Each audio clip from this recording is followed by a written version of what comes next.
कर्मों का चक्र बहुत पुरानी बात है। एक बार लक्ष्मी जी और सरस्वती जी में विवाद छिड़ गया।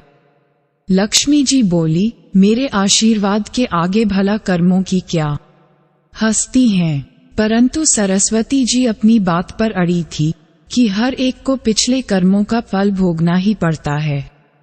दोनों में बहस छिड़ गई और अंत में लक्ष्मी जी ने कहा, हम दोनों चलकर लक्ष्मी के मंदिर में मूर्ति के पीछे छिप जाते हैं।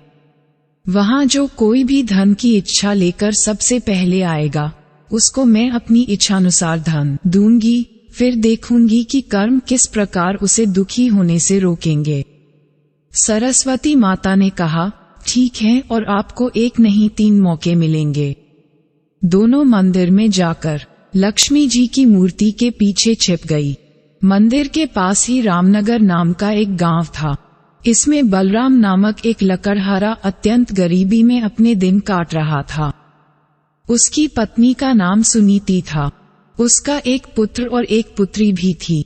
वह प्रतिदिन लकड़ी काटता अथवा पड़ोसियों के काम करके अपना पेट पालता था। परंतु 3 रोज से लगातार वर्षा हो रही थी, जिसके कारण वह घर से काम करने को न जा सका तथा घर में अन्न का एक दाना न ला सका। बच्चे भूख से व्याकुल थे और माता पिता विवश थे। अगले दिन सूर्य निकलते ही वर्षा रुकी और सुनीति ने कह सुनकर बलराम को काम की खोज में भेजा। बलराम ने वन में लकड़ी काटी और फूल जमा किए। फिर कुछ फूल लेकर वह लक्ष्मी जी के मंदिर की ओर चला।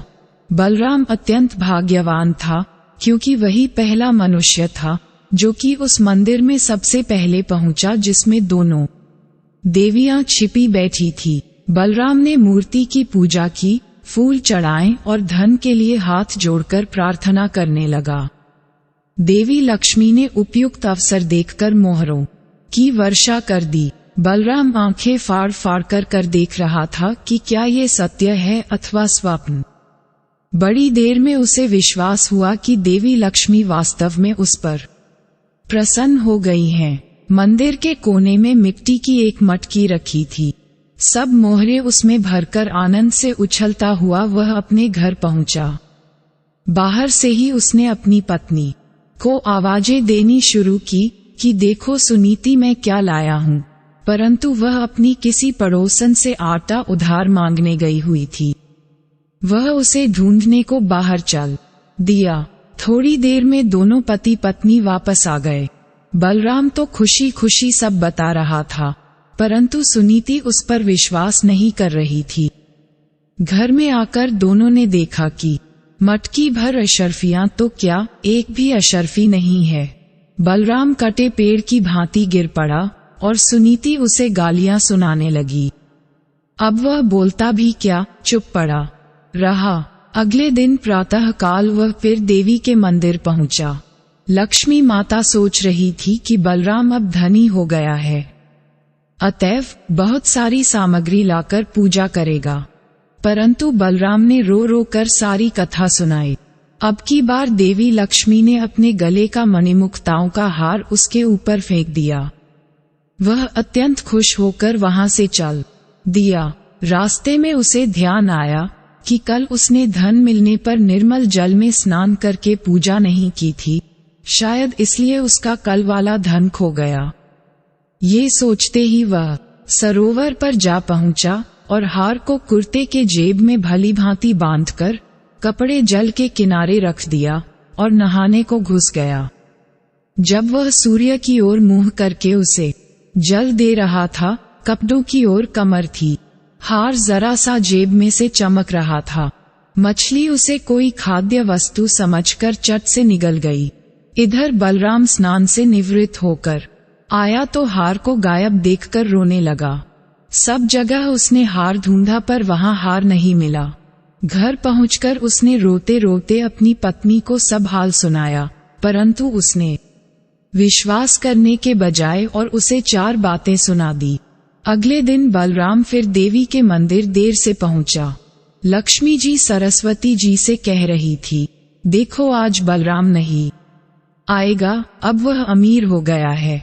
यह मनुष्य बड़े धूर्त होते हैं। परंतु कुछ ही क्षण पश्चात बलराम रोता हुआ आ पहुंचा और आकर सब हाल सुनाने लगा। देवी लक्ष्मी देवी सरस्वती से कहने लगी, यह मनुष्य बड़ा मूर्ख मालूम होता है। सरस्वती बोली, मूर्ख नहीं है, इसके बुरे कर्मों का चक्र अभी समाप्त नहीं हुआ है। लक्ष्मी जी चिढ़कर बोली, फिर वही कर्म चक्र। अच्छा, अब की बार इसको बड़ा कीमती एक छोटा सा पत्थर दूंगी, देखे इसे कौन लेता है। ऐसा कहकर उन्होंने एक छोटा मूल्यवान पत्थर उसके आगे फेंक दिया। बलराम ने उसे तुरंत उठा लिया और आंखें फाड़ फाड़ कर देखने लगा। अब वह उसे मुट्ठी में दबाए घर की ओर भागा। उसे सुनीति के पास पहुंचने की जल्दी थी। आधे रास्ते आकर वह मुट्ठी खोलकर देखने लगा कि कहीं अमूल्य पत्थर हाथ में से गायब तो नहीं हो गया। पत्थर लाल लाल चमकते देखकर एक चील उसे खाने की वस्तु समझकर उससे एक ही झपाटे से छीनकर उड़ चला। अब तो बलराम सर पीट कर रह गया। उसने घर जाकर अपनी पत्नी को कुछ न बताया और चुपचाप जाकर लेट गया। उसे ऐसा लेटा देखकर सुनीति का हृदय भर गया तथा वह उसे खोए हुए धन के लिए सांत्वना देने लगी। अगले दिन वह मंदिर न जाकर मजदूरी करने को चला गया, क्योंकि सुनीति की ऐसी ही इच्छा थी। उधर मंदिर में देवी लक्ष्मी कहने लगी, अब बलराम जरूर लखपति हो गया होगा, भला वह अब यहाँ क्यों आएगा। परंतु माँ सरस्वती बोली, नहीं बहन, ऐसा नहीं हुआ। वह अब भी उतना ही गरीब है और शाम को उसके बुरे कर्मों का प्रभाव समाप्त होगा, तब वह अवश्य ही लखपति बनेगा। शाम को बलराम को 8 आने मिले। उससे वह आटा, नमक, तेल तथा मछली आदि खरीदकर घर चला। उसकी पत्नी तथा बच्चे ये सब देखकर अत्यंत प्रसन्न हुए। पत्नी ने घर में जाकर भोजन की तैयारी शुरू की और वह कुल्हाड़ी लेकर लकड़ी लेने चला। भाग्यवश वह उसी कीकर की डालों को काटने लगा जिसमें उस चील का घोंसला था तथा वह मूल्यवान पत्थर भी उसी में रखा हुआ था। उसको देखते ही खुशी के मारे वह लकड़ी और कुल्हाड़ी सब छोड़कर घर की ओर भागा। वह कहता जा रहा था, सुनीति, चोर मिल गया, चोर मिल गया। उधर सुनीति ने जब मछली काटी तो उसके पेट में से वह हार निकल पड़ा। वह उसे दिखाने को बाहर लेकर भागी। वह भी कहती जा रही थी, चोर मिल गया, चोर मिल गया। ये शोर सुनकर पड़ोस की कुबड़ी बुधिया घबरा गई, क्योंकि उसी ने पहले दिन वह मोहरों से भरी हंडियां चुराई थी। वह समझी शायद उसी की चोरी पकड़ी गई है और अब उसी के घर वह उसे पकड़ने आ रहे हैं। वह चुपके से उस हंडिया को उसी कोने में रख आई। घर आकर दोनों चकित रह गए, क्योंकि उनकी तीनों चीजें मिल चुकी थी। अब वह लखपति क्या करोड़पति बन गए थे तथा सुखपूर्वक जीवन बिताने लगे।